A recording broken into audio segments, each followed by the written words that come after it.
Salut les amis, c'est Capsulov, ravi de vous retrouver comme tous les jours avec aussi aujourd'hui du jeune public du théâtre musical, Jean-Loup Tapia, Claudio Lemi. Et dans quelques instants, je serai avec Giovanni. Comique, chanteur, danseur, mimeur, vanneur, dans tous les cas, performeur, le trublion du spectacle comique, eh bien c'est Giovanni. Bonjour. Enchanté. Ravi de vous recevoir ici. Mais avec plaisir. Alors vous le savez, je partage ça avec les téléspectateurs. Vous avez été mon coup de cœur au Printemps du Rire, au Zénith de Toulouse. Quel plaisir. Je vous ai vu sur un plateau magnifique et vraiment faire tout le monde tomber de la chaise.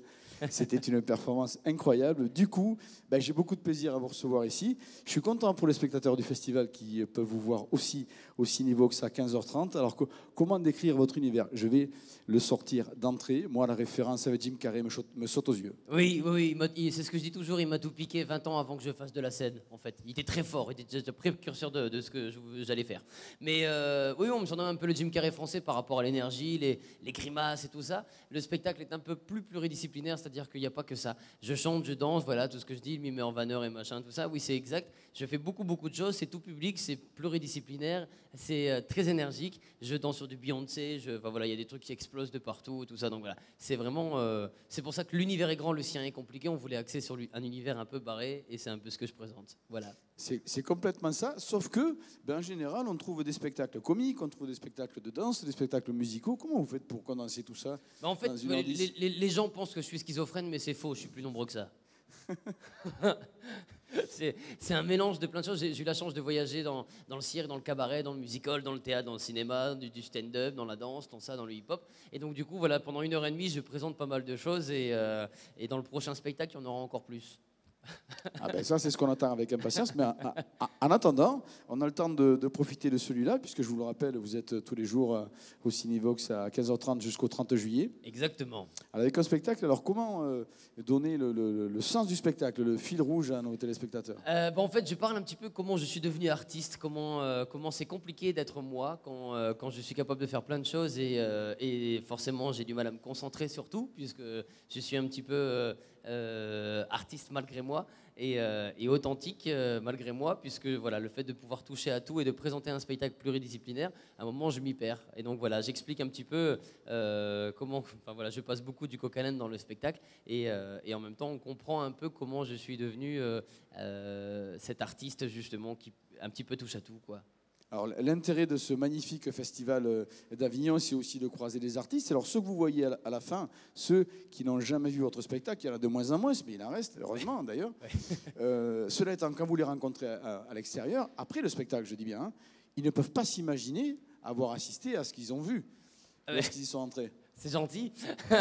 Non, parce que alors ce qui est rigolo, c'est que surtout sur Avignon, là ici, j'ai trouvé une bonne promo, c'est-à-dire que je fais le spectacle, donc je fais 1 heure. Normalement, le spectacle fait 1h30 quand je joue en province ou sur Paris. Et là, j'ai trouvé l'idée sympa de sortir avec tout le public et voilà, de terminer le spectacle dehors sur la place de l'Horloge. Donc voilà, ça fait une bonne ambiance et les gens qui passent à côté ils disent tiens, qu'est-ce qui se passe? Il faut absolument qu'on aille voir ce truc. Et donc voilà, c'est comme ça que je remplis un peu les salles. Et c'est vrai que le Festival d'Avignon, c'est une belle vitrine. Puisque on remplit de plus en plus. Depuis le début du festival, on refuse du monde, ce qui est très chouette. Et là, j'ai eu la chance de pouvoir faire une journée un peu plus repos. Donc c'est pour ça que je viens ici aujourd'hui pour parler de ce spectacle. Mais voilà, c'est vrai que c'est un spectacle qui demande beaucoup d'énergie. Et donc du coup, je pense que les gens apprécient beaucoup de voir un spectacle qu'ils n'ont pas l'habitude de voir, en fait. C'est une espèce de nouvelle vague. Ils sortent de là, ils disent... Moi, j'ai eu une critique, un petit garçon qui est venu me voir l'année dernière qui me dit « Je sais pas ce que j'ai vu, je sais pas ce que j'allais voir, mais waouh !» J'ai dit « C'est bon, on garde. » Voilà, tout est dit là-dessus, hein, Voilà. C'est la réflexion idéale. Hein. Alors, cela étant, comme on est une émission d'information, j'ai pour habitude de demander aux artistes jusqu'à quel âge, etc. Je vais me permettre de répondre à votre place, me corriger si je me trompe, mais là, je serais tenté de le dire, avec les mimes, avec les chansons, avec la danse, etc., ça plaira à tout le monde. Voilà. Même un petit enfant qui ne sait pas encore parler comme il faut, il sera très amusé de ce qu'il voit. Et puis les adultes, ils vont se régaler, en prendre plein les mirettes, plein les oreilles, et puis plein les zygomatiques. Hein, c'est comme ça. Voilà, c'est la seule chose qui est à fond de la caisse, c'est lui et puis les zygomatiques. C'est un vrai spectacle d'humour, un rythme. Je crois que tout le monde l'a compris. Je ne vais pas commenter le rythme que vous donnez parce que quand on pense que tout ça, ça rentre dans 1h10, c'est un spectacle survitaminé et je suis des genoux. Oui, absolument. Et puis, je porte mon témoignage encore une fois. Vous le savez, je vous ai vu au milieu d'un plateau avec des artistes incroyables et puis vous avez fait une prestation qui qui a vraiment surpris tout le monde et qui m'a régalé. Donc moi, personnellement, je vais courir au Cinévox à 15h30. Ben moi aussi. Je sais que vous serez nombreux à faire la même chose et vous aurez raison. Merci Giovanni. Merci à vous. À bientôt. Quel plaisir que le Festival d'Avignon existe pour qu'on parle de ce genre de spectacle. Celui-là en particulier, il s'appelle Caprice. Les comédiens Camille Frogier, Laure Loalec, Cédric Obsto et Mélanie Thirier, qui eux ne sont pas là. En revanche, nous avons Aurélie Campovecchio, Édouard Licois et Marie-Julie Burel. Bonjour. Je vous ai cité en dernier, mais vous serez la première à prendre la parole car vous êtes la metteuse en scène de ce spectacle. Oui, exactement. Merci d'être venu nous voir à Cap-sur-Lof. Alors pour aller rapidement sur le pitch de ce spectacle, c'est une observation un petit peu satirique, peut-être même amère parfois, sur les difficultés à trouver le plein épanouissement dans le couple au sein de cette société. Exactement. En fait, les thématiques de Musset dans les pièces que j'ai choisi de monter sont intemporelles et en l'occurrence, la difficulté d'être avec l'autre dans une relation amoureuse et faire des choix pour s'épanouir à deux. Donc, ce sont 3 pièces de Musset imbriquées, un montage, donc avec toutes les scènes d'anthologie qu'on connaît et qu'on redécouvre. Donc, il y a un caprice, les caprices de Marianne, et on ne badine pas avec l'amour. Voilà. Et donc, à travers cette thématique intemporelle, j'ai proposé une mise en scène très moderne avec des adolescents d'aujourd'hui, en fait, qui vont dire le texte du Musset, respecté vraiment à la lettre, mais dans une attitude physique, un phrasé beaucoup plus actuel. Et j'ajoute que c'est une mise en scène avec les changements qui se font à vue pour mettre à distance un petit peu, pour que le public se sente concerné, observe un peu les changements de personnages, parce que les comédiens jouent tous plusieurs personnages et se changent devant les spectateurs. Oui, là aussi, ce qui image bien le rythme qu'il y a dans cette pièce, où effectivement vous êtes déjà nombreux sur scène et en plus à jouer plusieurs rôles, comme Édouard Licois qui est avec nous aussi aujourd'hui. Merci. Oui, merci. Vous êtes comédien, vous, dans exactement, la pièce, ouais. Hein. Comédien, et du coup, dans la pièce, je joue le rôle d'Octave. Enfin, un des 2 rôles que je joue est celui d'Octave, qui, justement, lui aussi est confronté à la difficulté de faire des choix, et il est face à l'ambivalence des sentiments, dans le sens où il plaide un amour impossible pour son meilleur ami, qui s'appelle Célio, et qui est incapable de communiquer son amour pour Marianne, qui, elle, est une femme dévote, mariée et fidèle. Mais elle n'a aucune raison de regarder Célio. Et Octave, justement, il fait le point de passage entre les deux. Mais à certains moments, il se trouve confronté à ses propres difficultés. Est-ce qu'il plaide pour son ami ou est-ce qu'il plaide pour lui? On ne sait pas trop. Et c'est justement sur ce double tableau que c'est intéressant de voir comment est-ce qu'il va s'en sortir et est-ce que finalement il arrivera à sauver son ami ou pas. D'aucuns pourront peut-être se reconnaître dans l'un ou l'autre des personnages ou l'un ou l'autre de ces difficultés, surtout pendant que vous passez le micro à Aurélie. Édouard, je voudrais préciser que juste avant l'émission, on a choisi de qualifier ce spectacle de comédie dramatique. Alors dramatique tout simplement parce qu'il n'y a pas une fin 100% bienheureuse, dans le sens où vous ne donnez pas une solution ou la clé pour réussir absolument. Ça reste une comédie également parce qu'évidemment, il y a des moments où on s'amuse, il y a beaucoup de rythme dans ce spectacle, impulsé bien sûr par le texte, la richesse du texte de Musset et par vous, les comédiens, notamment Aurélie. Oui, alors moi je joue Camille dans On ne badine pas avec l'amour. Camille est amoureuse éperdument de Perdican, mais en l'occurrence ils ne se sont pas revus depuis plusieurs années et les retrouvailles sont difficiles puisque Camille a passé toute sa jeunesse dans un couvent et donc elle est tiraillée entre la spiritualité et l'amour de Perdican. Voilà, donc c'est pareil, on est encore sur les choix, les difficultés, voilà. Courez, les amis, à la petite caserne à 18h45 pour savourer ce très joli spectacle qui n'est pas du tout plombant. C'est du très joli texte, c'est très rythmé, c'est amusant. Et puis, voilà, peut-être vous y trouverez, vous y reconnaîtrez dans vos propres difficultés, ou en tout cas, ça vous aidera à y voir un petit peu plus clair. En tout cas, c'est une vraie observation de la vie, de la tentative de vie amoureuse, du plein d'épanouissement dans l'époque dans laquelle on est, malgré que ce soit des textes anciens. La mise en scène de Marie-Julie est très moderne. Un petit mot encore ? Oui, je voulais ajouter qu'il y a des chants, des intermèdes dansés aussi, et que tout ça, ça crée vraiment un mouvement, une musicalité qui ajoute à la beauté du texte de Musset. Un très joli spectacle de théâtre, ça s'appelle Caprice. C'est à la petite caserne à 18h45. Et je me permets un petit clin d'œil à votre productrice, Cathy Guillemin, oui, tout à fait. qui fait toujours de très très jolis spectacles. La petite caserne à 18h45, Caprice. Merci les amis. Merci à vous.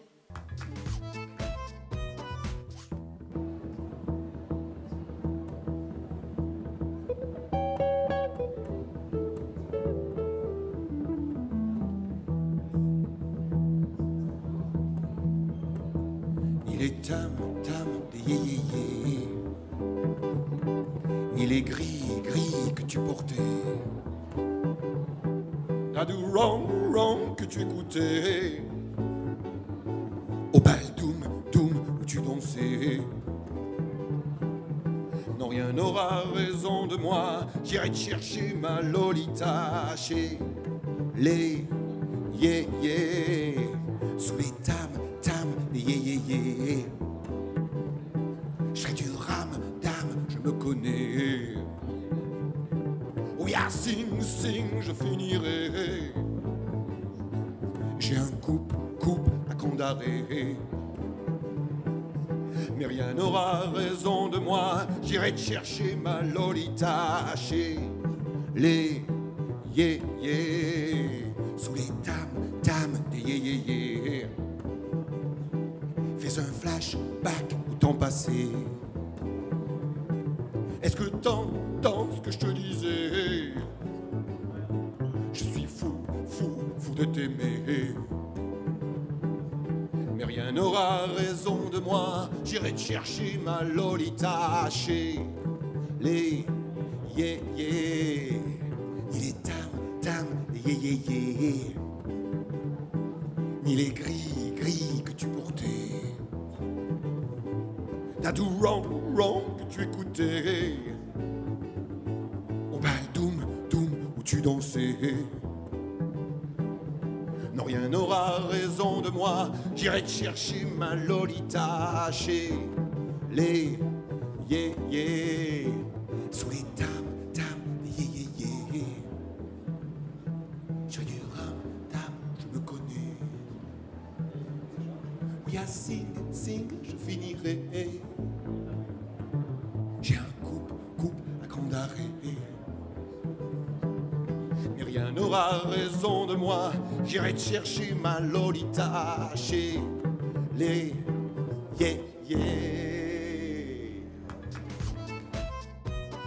Vous avez aimé, eh bien nous aussi, c'est pourquoi on va parler de ce spectacle Gainsbourg confidentiel. Et allez, je vous promets, on retrouvera un petit extrait à la fin. Comédien, chanteur Stéphane Roux, à la musique Daniel Fabre, Aurélien Maurice. David et Stéphane sont avec nous. Bonjour. Bonjour Stéphane. Merci de nous avoir offert ce petit extrait musical. Je sais qu'on n'est pas dans le théâtre, mais c'est vrai, c'est généreux de votre part. En même temps, on sait de quoi on parle et on découvre votre charisme. Je vous le disais en off, charisme de chanteur. J'adore personnellement voir les chanteurs et vous êtes assez fascinant de ce point de vue. Gainsbourg confidentiel. D'abord, on parle de Gainsbourg avant les années 65, avant qu'il devienne Gainsbourg, et confidentiel parce que ce que vous dépeignez, c'est ces ambiances de fin de soirée où ça a fumé, ça a bu, il est très tard. Exactement, c'est une période qui m'intéressait particulièrement déjà par rapport au jazz. Et puis la focale est posée sur cette période 1957-1963. C'est la période où Serge Gainsbourg réalise 5 albums qui passent tous les 5 à la trappe, en tout cas méconnus du grand public, que ce soit ses textes, des chansons. Il écrit beaucoup pour d'autres personnes, hein, comme Juliette Gréco, Pia Colombo, Michel Arnaud, Catherine Sauvage. Et puis le mieux, je pense, que j'ai à faire, c'est peut-être vous laisser Stéphane dire une petite introduction. Oui, car en fait, qui pourrait planter le décor. Pour qu'il n'y ait pas de confusion, il ne s'agit pas d'un concert, mais vraiment de théâtre musical. Donc il y a des chansons, il y a aussi ces parties de récit. On le voit à peine, le pianiste, sur la scène exiguë du cabaret Milor-Larsouille en cette année 1957. D'ailleurs, pourquoi le remarquerions-nous? Il n'est là que pour accompagner les artistes et plus particulièrement Michel Arnaud. Le pianiste a 29 ans. Il s'appelle Lucien Ginsburg. Il a choisi Serge comme prénom parce que Lucien, ça fait coiffeur pour dame. Merci, bravo. Voilà, donc je voulais préciser que c'est un extrait du texte de Jean-François Brieux, qui a été un des biographes de Serge Gainsbourg, et qui nous a fait l'amitié de nous offrir ce texte pour ce spectacle-là. L'origine de ce spectacle, alors j'aime pas trop le mot fan, mais on va parler d'admiration. Il y a de ça et la volonté de lui rendre hommage et peut-être aussi de mettre en avant ces albums qui sont moins connus que les gros succès qui sont venus après. C'est deux albums après, donc Confidentiel, qui était déjà son 5e, donc c'est au bout du 7e album qu'il a commencé à rencontrer le succès, et plus particulièrement grâce à l'Eurovision qu'il a fait découvrir avec Poupée de cire, Poupée de son. Et c'est là que sa carrière est partie. Oui, absolument. Et c'est devenu le grand. En tout cas, ça fait très très plaisir chaque fois qu'on a l'occasion de revivre, de revisiter, de se remémorer Serge Gainsbourg. Cette partie-là, en plus, on la connaît moins.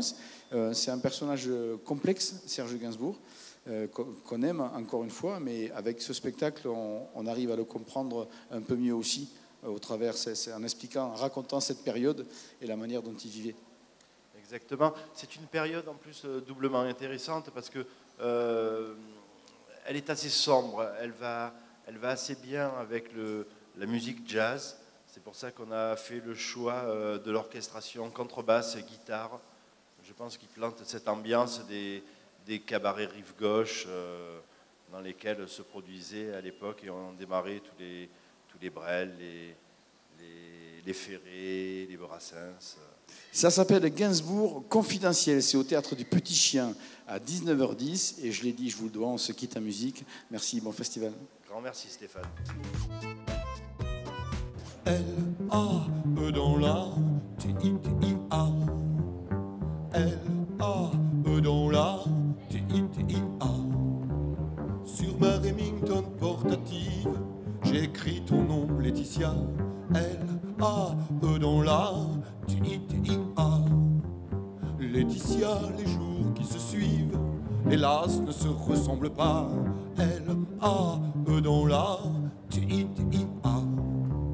C'est ma douleur que je cultive en frappant ces 8 lettres-là.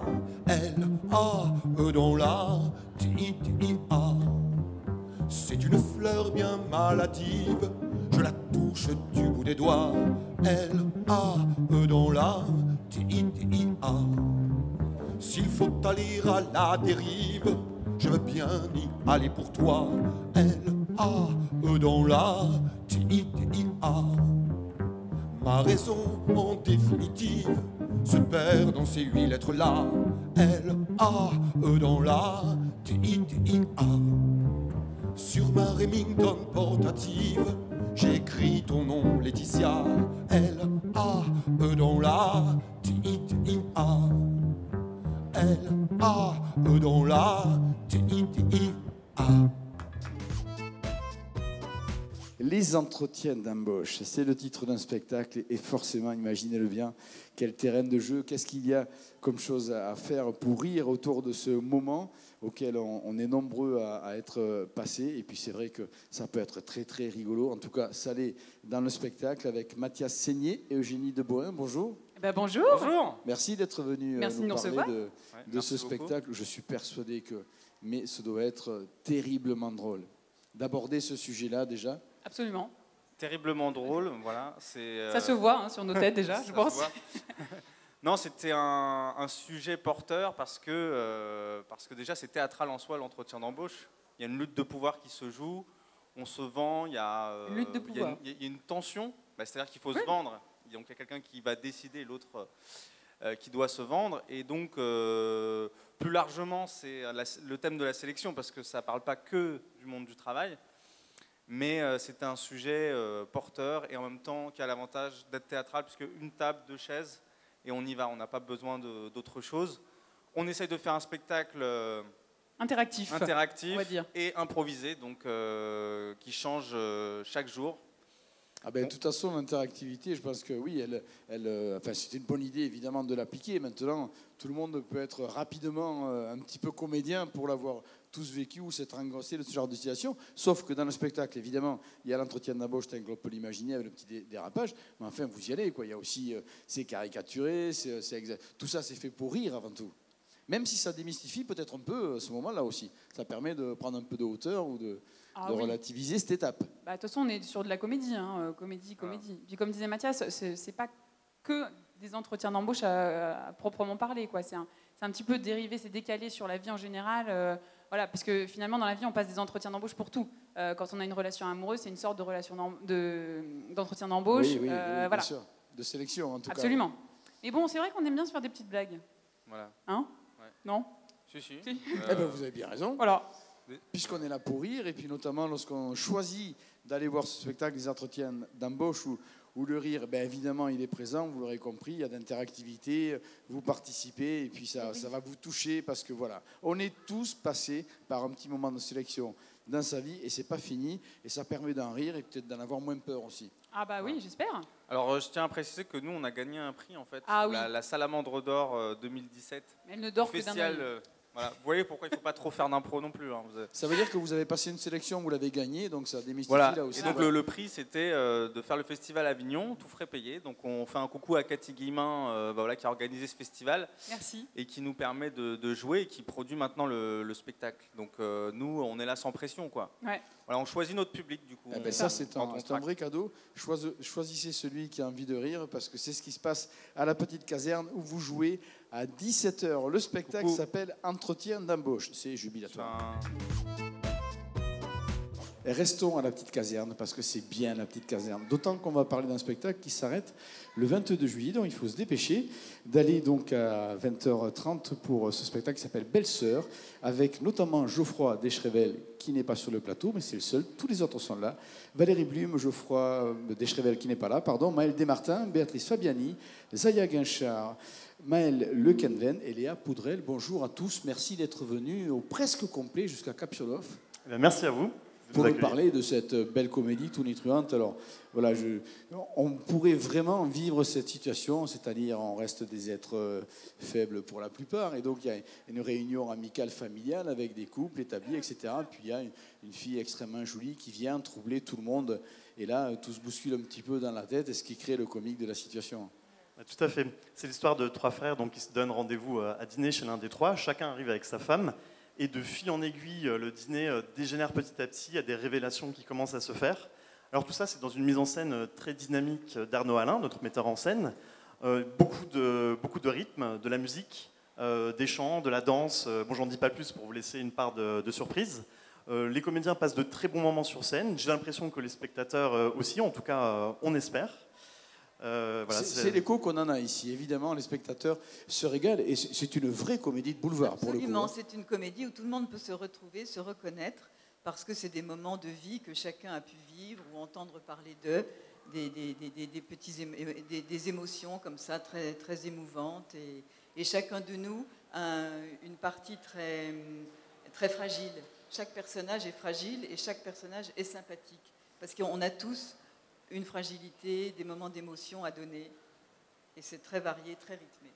On peut dire que techniquement, les enfants, on conseille ça à partir de 10 ans pour bien adhérer sur le texte, peut-être un peu plus, non 10-12 ans 10-12, oui, il y a quelques petits dialogues. De toute dialogues façon, quand il se passe des choses dans les familles, les enfants sont témoins, ils vont parfaitement pouvoir imaginer que ça puisse arriver. Et puis de toute façon, c'est drôle, ça réunit bien toutes les tranches d'âge. Donc, allez, on va donner un accès à 10-12 ans peut-être pour cette comédie de boulevard, où les spectateurs prennent largement autant de plaisir que vous les comédiens, et j'en suis sûr. Oui, c'est une comédie chorale. En tout cas, nous, sur scène, on s'amuse beaucoup. On est jusqu'à 7 sur le plateau. C'est un échange de personnages, entre ces personnages qui sont tous très différents, on en trouve des comme ça dans chaque famille. Ça, ils existent pour de vrai, effectivement. Et c'est ça qui est rigolo. Et ça ajoute au comique de la situation, parce que le texte est drôle, la mise en scène est drôle, c'est rythmé, etc. Mais en plus, on s'y voit par moments. C'est ça qui est rigolo. C'est une vraie comédie de boulevard, un vrai spectacle avec beaucoup de comédiens sur scène. Vous allez vous régaler. En revanche, dépêchez-vous. C'est jusqu'au 22 juillet seulement. Et malheureusement, je dirais à la petite caserne à 20h30. Et ça s'appelle Belle-Sœur.